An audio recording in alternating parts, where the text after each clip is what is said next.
Are we live, people? I think we're live. Alright, so we got something special. An unboxing of the bright side kind. It's been a while since I've done a live video. Since I've done any video, I've gone absolutely knife crazy. Tell you what, that Forged in Fire show's got me absolutely hooked on knife making. It's a bit of a problem, so I think I might have to start doing a few more knife making videos. So I've been trying to give you a bit more. Anyway, so today we have our unboxing, a new rest to be precise, to go with my Evolve 35. So I'm going to be Samuel White and PRIMALS and you. How are we, people? Alright, it's good to have you on. So yeah, so we're going to get into it, unbox the new rest and check it out. But what I thought I'd do, seeing I've gone knife crazy, why don't I use one of my new knives? So that's where the knife case comes into play. Let's have a look at these beauties. Look at that. There's the Sinister's Reaper getting sent out to the General today. The Sinister's Reaper, the General's Reaper. How nice does that look? She's a nice one. And here's my latest one. Let's use that one today. You like me box? Alright. Let's have a quick squiz at this. De-oil it. I like to soak the blade in oil just to stop it from getting any rust. Let's have a look at that. Not the best job on the bevels. I'm getting better. That side's nice. These are all done by hand too. I've got a jig now. Next one's going to be a bit more jiggy. Oh, who's on? Andy. Everyone's in. How much are the custom knives? I'll do you one for 150 Australian. 150 Australian, Samuel. Plus postage. So I'm saying, oh, maybe 15, 20 bucks postage. But look at that. Isn't that a nice one? I like this one. With a nice white liner. Focus. There's a nice white liner in there.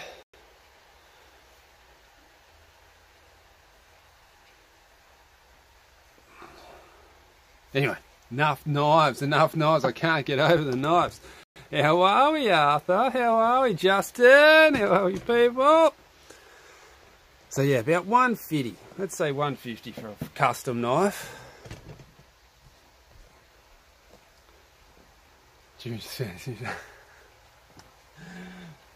Wouldn't that be nice? Making knives.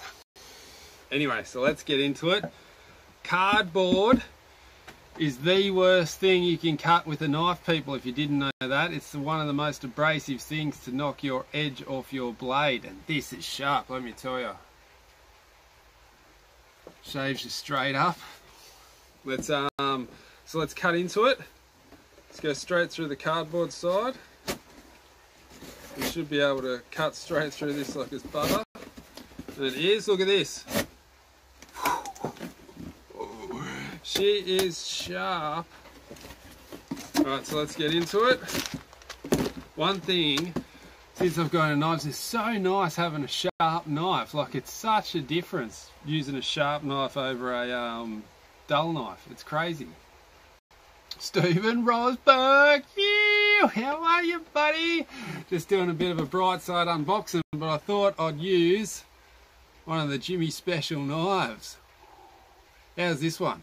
Is this a crazy design? This is my design. I designed this one myself, actually. This is 100% Jimmy.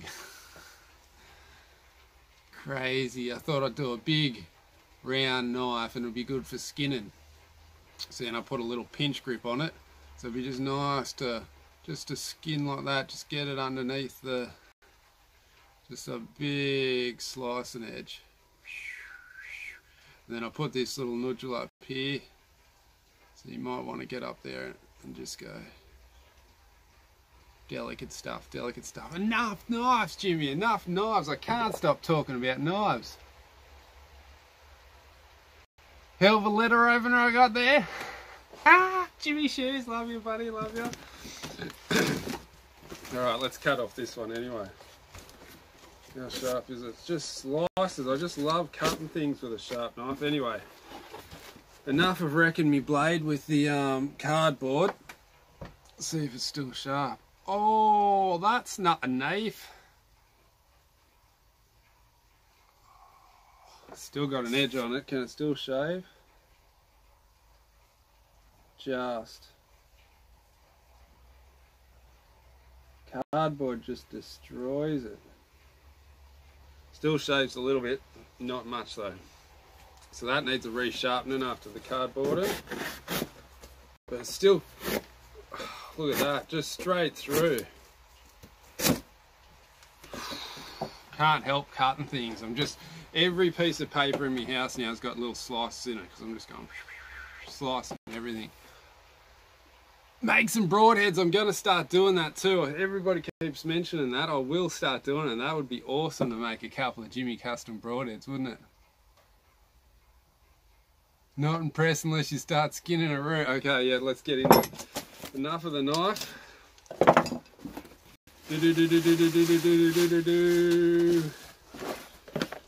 The big box for the little box.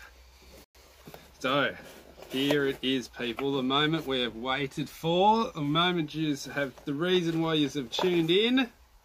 Ta-da, the second Brite Pro tuner. Man, they're the nice looking rests. I don't know, something about... Richard, what's happening, Richard? Always good to see you live from Florida. Thanks. Ah, love you, Richard from Florida. You're an absolute legend, buddy. God, I love you. Ricardos. Okay, let's... No, I'm not asking you. Okay, calm down, Ricardos. Okay, let's go. Have a look at this bad boy focus. Ooh, isn't that nice?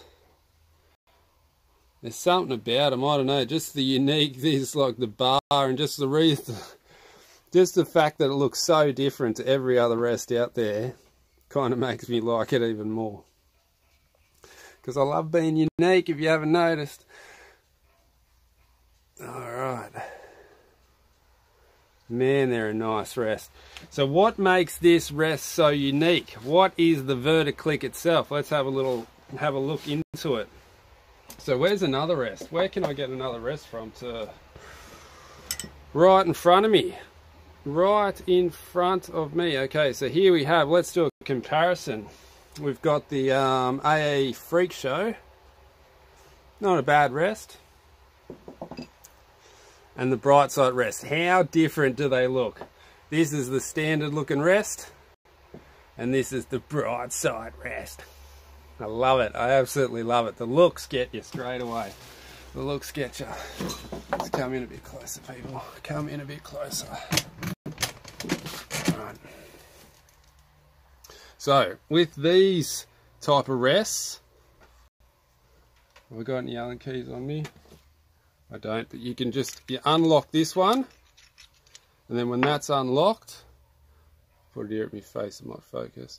You unlock this one, you can twist this one, and then when you twist it, it'll slide back and forth, but there's no way of knowing exactly how far you've slid it. Now they can put 100,000 little marks on here, but it's you can't really tell how far when you're talking thousandths of a millimetre.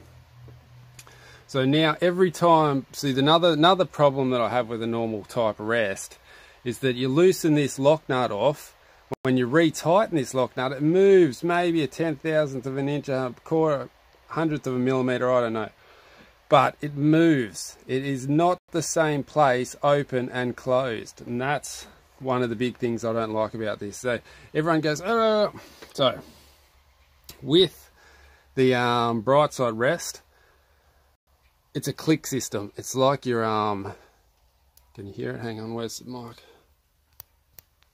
Can you hear that at home? It's got a click in it, just like your scope.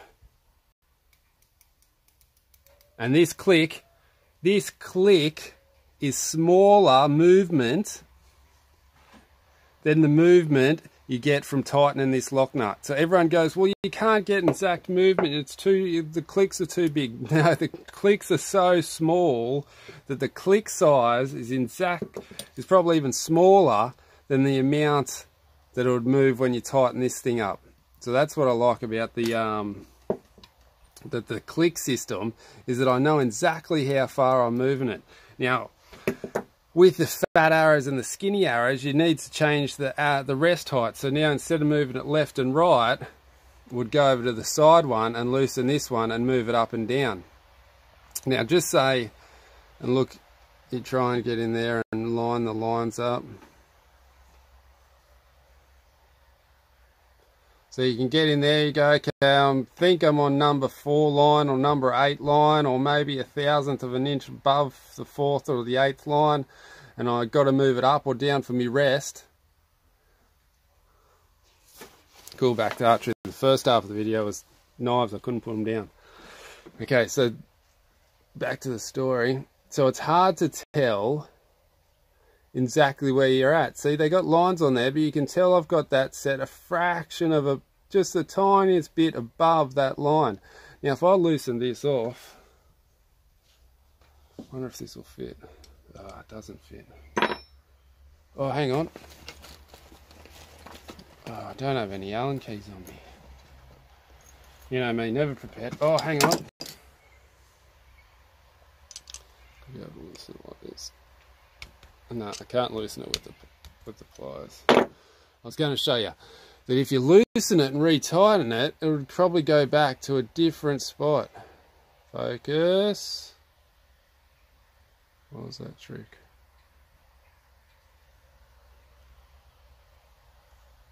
No. Anyway, so if you've seen just a couple of seconds ago when it was focusing for me,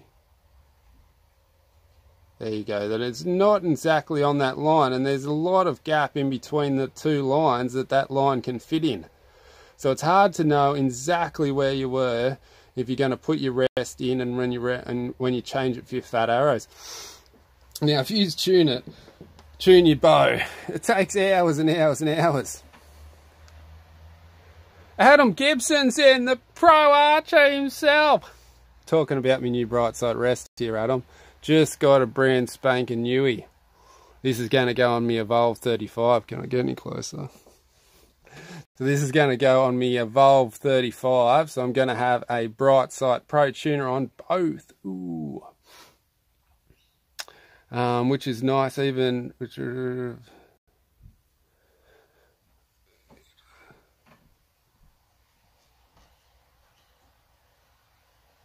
That's right. So if you're shooting at Vegas and you get to an inside out round and you're using a fat arrow, so just Adam Gibson's talking about a competition where you start off with a fat arrow and it gets down to like 3 people, and so they change it to you got to shoot inside out 10s. You got to shoot peanuts. It's a game of peanuts then. So what the pros do, they change from their fat arrow to their super skinny arrow. So that means they can get inside that inside out a lot easier. So to do that, you need to change a rest. Now you can do it on the fly in a competition with the Bright Sight rest, and that's what Adam's getting at. So if you're in a competition and you go, I need to go from fat arrows to skinny arrows, all you need to go is go 1, 2, 3, 4 clicks. I know I've gone 4 clicks down. So when I go back, all I need to do, 1, 2, 3, 4, and I'm back at exactly the same spot that I started at. Now that is something that I really, really like about the Bright Sight rig, is that you can just go that simple, and you could do that in a comp. There's no reason why I couldn't go, okay, in between arrows, I could go click, click, click, change to me skinnies. Okay, shot me skinny arrow, let's go back to the fat arrow, click, click, click, click, and bang, I'm back in tune with me fat arrows. Now, if that isn't something to be impressed about, I don't know what is. Now, of course you can do it with this one. Now, I'm not saying you can't do it with this one, but it is nowhere near as precise, because could you imagine on the line, you loosen this one, then you loosen this one, then you're trying to line yourself up. I'm trying to find the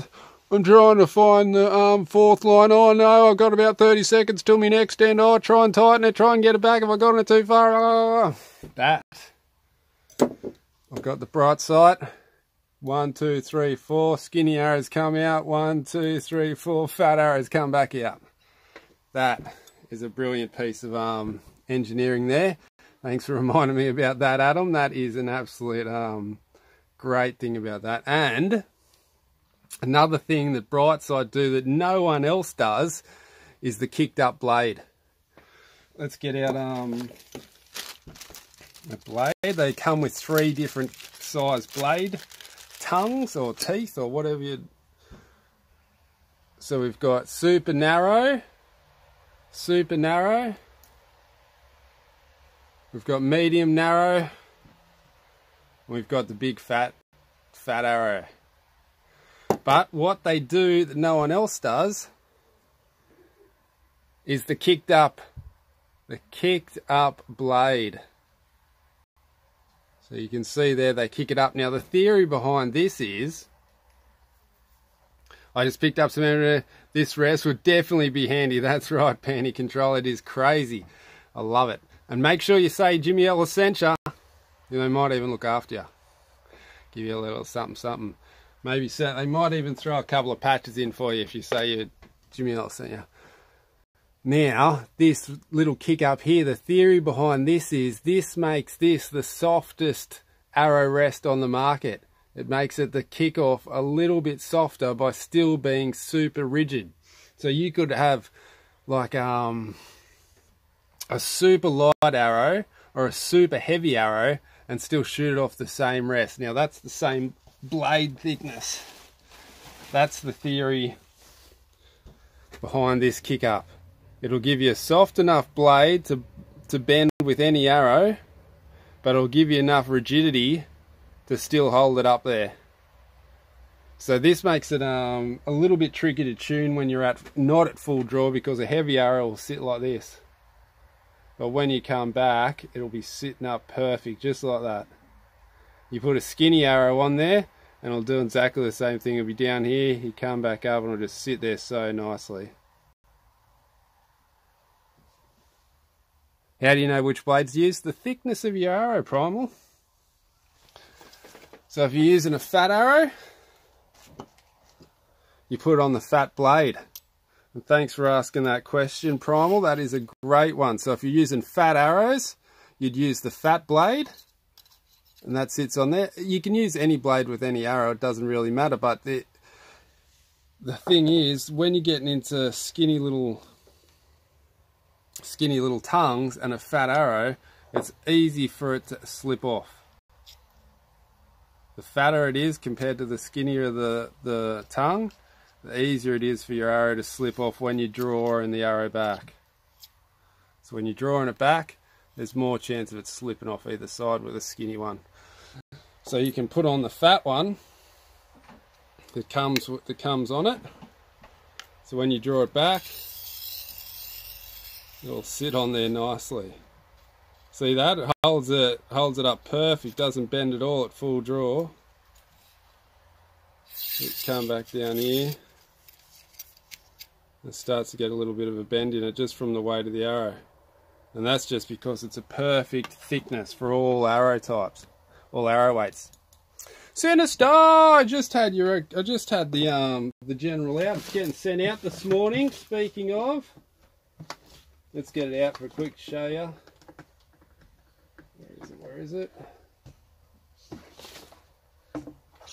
Ooh, the Reaper for the general. Ooh, sent out today.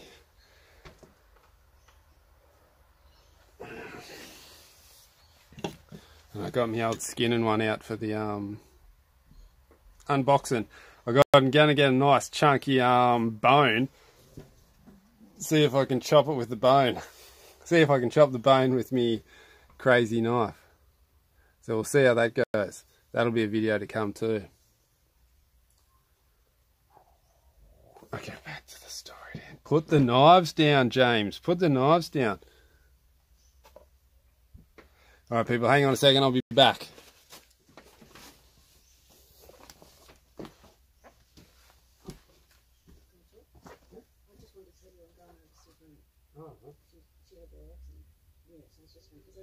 Yeah, you want me to come over and drop it over there?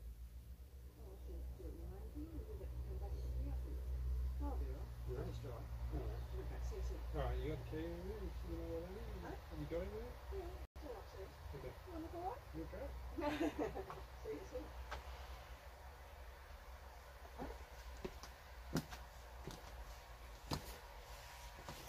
Alright, I'm back people. Okay. So where was I? No idea now. Oh, the blade. So the blade, 3 different thicknesses, all with the perfect kick-up ramp. So there we go, people. I was going to put it on the bow and tune it in, but do you know what I think I'll do? I'm going to get Gary to come over and do it for me, because Gary's the tuning king. So stay tuned for the next video. Gary will be doing the setup and showing you how to do the setup at home, and how easy it is to use the click system to tune in the bow, because I've had a fair few rests. You know I've had a fair few rests. This one, that one, beiter, this one, everyone. This one, I've never had a rest that tunes in so easy as this. It's just so easy to tune in with the old click, click, click, click, click either way. It's just so simple. Okay, I need to go a little bit to the right, click, click, click. And the thing is too, you tune it and you go, okay, I need to go to the right, click, click, click, 10 clicks. You go, I've gone too far. Well, you know you've gone 10, so you can go back 5, 1, 2, 3, 4, 5, and be perfectly in. It's just so simple to tune. It's crazily tuned. What does the thickness, what do the thicknesses have to do with it? So the thickness, the reason why you get 2 different thickness blades. So you can get different thicknesses with the with this one. I forget what it's called. This doesn't come with different thicknesses because of the kick up, but what the different thicknesses is for the different weighted arrows. Now if you've got a heavy arrow and you're using a really thick blade, it's perfect. But then if you use a really thick blade with a skinny arrow, it'll be really hard to tune, because when the rest flicks back into the arrow, it's going to be too strong and flick it out of tune. Because if you put your rest under a super fast camera, you see that the arrow, the rest actually goes boom, boom, boom, boom, boom, boom into the arrow. You wouldn't think so, would you? So when it hits, when you shoot, the rest goes down and then comes back up and goes whack, whack, whack, whack, whack into the arrow. Now if you've got a blade that's too thick, it'll go whack and knock your tune off and make your arrow go flying off. So that's why you want the thickness to be perfect. But with the brite sight theory, they've got this kick up here, which makes it a super soft launch. So it doesn't matter how heavy or how soft your arrow is, you're still going to get a perfect tune. Why, and exactly why it's called the Pro Tuner. Alrighty guys, so that's going to be me. Hit the like button, get on the brite sight, tell you I'm sent, tell them I sent ya, and I'll see you soon for the next one. Love you guys.